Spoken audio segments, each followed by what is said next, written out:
we are born. When you see her thick thighs and those love handles you could grasp with your whole hand, stop for a moment. Look at her face, look at her eyes, look at the way she is disgusted by how your lust objectifies her as prey. Know that you will never capture a thing so beautiful. Her eyes are heavy with the burden of unshed tears. Her hands are cracked from working long hours, burned from putting hot food on the table, burning from the insults she receives. Her throat hurts from being clutched by him, like it's a piece of paper that can be crushed rather than the source of her life. Her throat hurts from the cries of help that cling to the inside of her mouth, unable to escape, just scratching, clawing, bleeding away. Where is feminist strength when man shatters the heart you'd guarded with the thorniest of roses? Alone. She sits in the middle of an empty white room in front of an empty white canvas. The painstaking, glaring, circular speck in your eye that you get in the presence of fluorescent lights.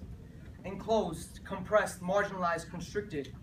As Mozart's Symphony No. 40 played in the background, she picks up her brush and cocks it, ready to attack her emptiness.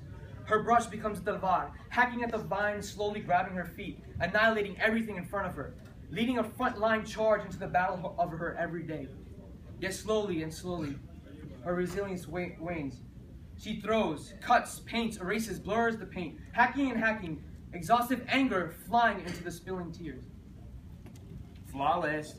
She woke up like this. She deserves to walk out like this. I wrap her shawl around me and thank her for somehow weaving her wisdom and love and stories long after she's gone. The social, economic, and political equality of the sexes. Sometimes I forget to tell my sisters they're beautiful. I'm too busy applying my own eyeliner. The melody picks up. Sounds of heavy artillery, the shrieking of an exploded hand grenade ringing in her ears, a constant rhythmic sound of a spine-shattering slap, hitting her over and over again. The dissonant chaos doesn't seem to stop, and she begins to hear the crying of her 13 children that were never to be born. Even further layering is added with the sound of a raging river, with the breaking power drowning the empty room and her canvas. Taco Bell chalupas are her favorite. She will not be confined by his pigeonholed perspectives. She will have her damn chalupa, and she will enjoy it. Yes. She is forced into silence as he whispers, shh. She's a girl who talked to her stuffed teddy bear before she went to sleep at night, bringing him to life like everyday things around her. She wraps herself in the comfort of her bed. It's a safe place that allows her to dream. Shh, he whispers as he climbs in, pushing aside her innocence and stuffed teddy bear. She was 10, but she already knew girls don't talk about this. Shh, he whispers. Shh, you whisper. She taught me ownership, that an experience of violence is not to be internalized, rotting at your sense of security, tarnishing your ability to live and to love. She was born to stand tall like a tree, rooted in herself and her faith. She's raised like a weed, pulled and tugged when unworthy. She told me to love myself before sitting in that train, sappily looking out the window, wishing for someone to hand-deliver happiness to me. She's her baby's mama, not just a baby mama. Her hands feed you before they feed herself. She touches her belly and realizes this was no river. No tears, no water. Her eyes widen as a deer in headlights who knows even hope won't save her. The threads of the canvas filling with a deep red, the red that begins to drown her. Carrying the weight of correcting your heteronormative verbal abuse by both male and female peers. She's waiting for the day she's not bossy, she's the boss. She is INDEPENDENT.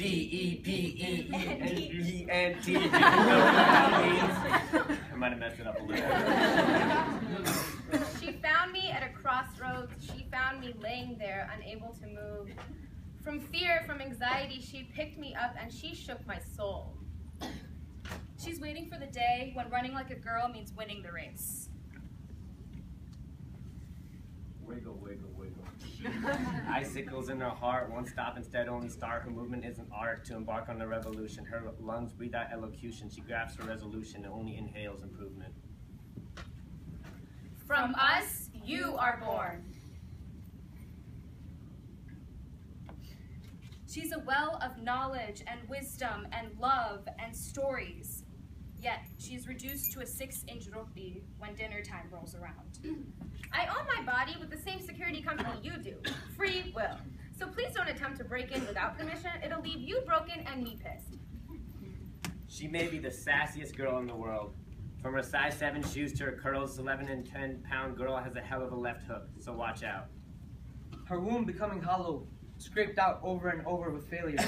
The sound of a sobbing woman echoed within her, deep as the shocking shrieks of Hector's mom screaming from the city's wall. Laying there, having lost more than he gave her, only in heaven may she be united with her dreams. She waits, she desperately waits for Waheguru to grace her. Her painting is not yet finished. After she expresses her dreams and goals with strong hand gestures and clarity, you listen, nod, smile, and ask her when she's going to get married. When she told me to be more ladylike, I uncrossed my legs and spread my arms as wide as they could. I will take up as much space as God gave me the capacity to occupy, and then reach further. Yeah. She has a flame in her. Breathe it in, breathe it out. Breathe it in, breathe it out. And against all doubt, the world cannot suffocate it. I keep the hair on my legs so that you have to question what you think is beautiful every time the weather is above 70 degrees and pants would just be too constricting. She feels guilt colonized over her body with each stare, comment, whisper, and thought. R-E-S-P-E-C-T, that's all I want from you to me.